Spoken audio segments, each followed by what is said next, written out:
মাখা চলে আসছে। এই মাখা এখানে খুবই বিখ্যাত, জনপ্রিয়। আমি জানি না, নিজে থেকে বানায় বলতেছি।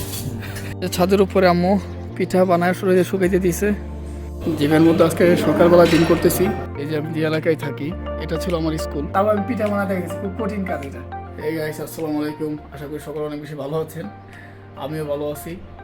আজকে ব্লগটা শুরু হইতেছে খুবই রোমাঞ্চকরভাবে। আজকে ব্লগটি শুরু হইতেছে খুব দারুণ একটা বিষয় নিয়ে দিয়া। যেমন আজকে হচ্ছে সকালবেলা ঘুম থেকে উঠে দেখি আম্মু পিঠা বানাইতেছে। তো আমি এখানে পিঠা বানাইতে আসছিলাম। তো আমি বিশাল একটা কাজ করছি, আমি পিঠা বানাইছি। আম্মু পিঠা বানাইতেছে,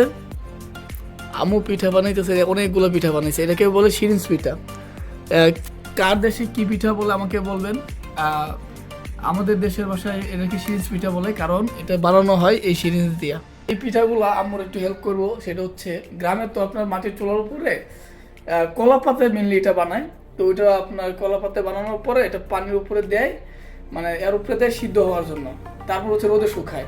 তো আমি হচ্ছে ঢাকায় তো ওইটা সিস্টেম নাই, আমরা রাইস কুকারে করতেছি। পানি মোটামুটি গরম হয়ে আছে, এখানে এখন দিব। হ্যাঁ, পানি এখনো গরম হয় নাই, পানি আরো গরম হবে। গরম হইলে এখানে দিয়ে দিব। দেন হচ্ছে এগুলো আপনার সিদ্ধ হবে না, সিদ্ধ হওয়ার পরে এগুলো আপনার রোদে শুকাইতে দিব, এই আর কি। তো আমি একটা পিঠা স্যাম্পল আপনাদেরকে বানায় দেখাই। শুধু পিঠাটি নষ্ট করবো না, আমি একটা বানায় দেখাই কীভাবে পিঠা এগুলো বানায় আর সিরিঞ্জের মধ্যে ভরতে হয়। তো এটা হচ্ছে সিরিঞ্জ, আর সিরিঞ্জ দিয়ে এখন আমি এই কাইটাটার ভিতরে ভরবো। দেখেন কীভাবে ভরি। তারপর আমি পিঠা বানাতে গেছি, খুব কঠিন কাজ এটা। এই দেখেন কীভাবে ভরি। বড়া শেষ, বড় হয়ে গেছে। এখন এটা ভিতরে আর অবশ্যই এটা বানানোর সময় হাত ধুয়ে নেবেন। নিয়ে নিছি। এখন দেখেন পিঠা কিভাবে বানাই। এটা পিঠাটা বানাই তো আমি আম্মু দেখায় বাইরের সাইড দিয়ে, আমি বানাই ভিতর সাইড দিয়া। এই যে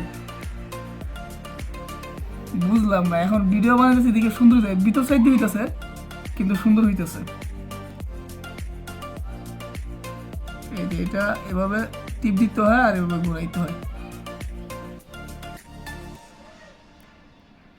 এই দেখছেন কত সুন্দর একটা পিঠা হয়ে গেছে। জন্য একটা পিঠা বানায় দেখাইলাম, এই আর কি।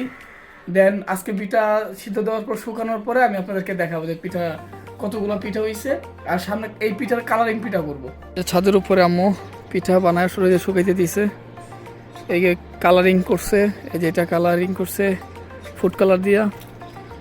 এই যে পিঠা অনেকগুলো পিঠা করছে। আর অলরেডি পিঠা শক্ত হয়ে গেছে, এখন একটু নরম আছে। বিকাল পর্যন্ত হইলে পুরোপুরি শক্ত হয়ে যাবে। এই যে আমি যে এলাকায় থাকি, এটা ছিল আমার স্কুল। এটা ভাঙে নতুন করে করতেছে। আমার স্কুলে কোনো অস্তিত্ব নাই এবং আমার স্কুলে কোনো নামটাও নাই। এখন 11টা 2 বাজে। আর এই যে আলম ভাই যে কিনা বলছিল 11টা পরে আসতে জরিমানা হবে, তার জরিমানা করা হয়েছে। এই যে ভদ্রলোক চলে আসছে। 11টা পার হয়েছে, আজকে কোনো মাপ নাই জরিমানা। এটা আপনার মুখের কথা, আলম ভাই আপনার মুখের কথা। এটা আমার দেখার বিষয় না, ওনার দেখার বিষয় না, কারো দেখার বিষয় না। আপনি নিজেই না, জরিমানা আজকে মাপ নাই। সে আসতে তারও হবে, দুজনেই জরিমানা হবে। প্রমাণ হচ্ছে 11টা 11 প্রমাণ। আসামি 1, আসামি 2। জিমের মধ্যে আজকে সকালবেলা জিম করতেছি, অবধি দেখে সকাল জিম করতেছি। আর এই তো পার্টনার সবাই জিম টিম করতেছে, আমিও করতেছি।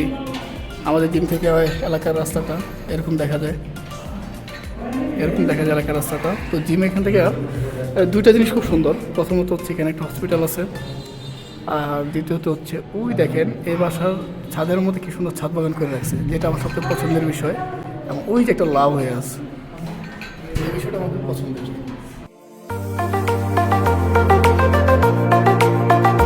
এই যে এখানে মাখা বানাইতেছে আমাদের জন্য।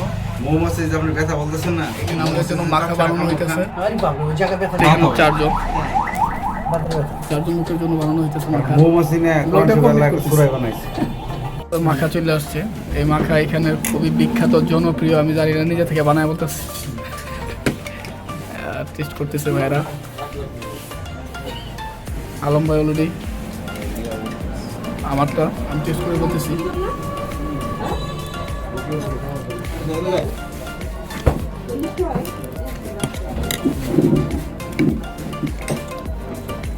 ওয়াও, অসাধারণ। এই অসাধারণ খেয়ে 13,000 টাকা খরচা করছে উনি। ঠিক আছে, আজকের মতো ব্লগটা এখানেই। লাইক শেয়ার সাবস্ক্রাইব করবেন। ধন্যবাদ।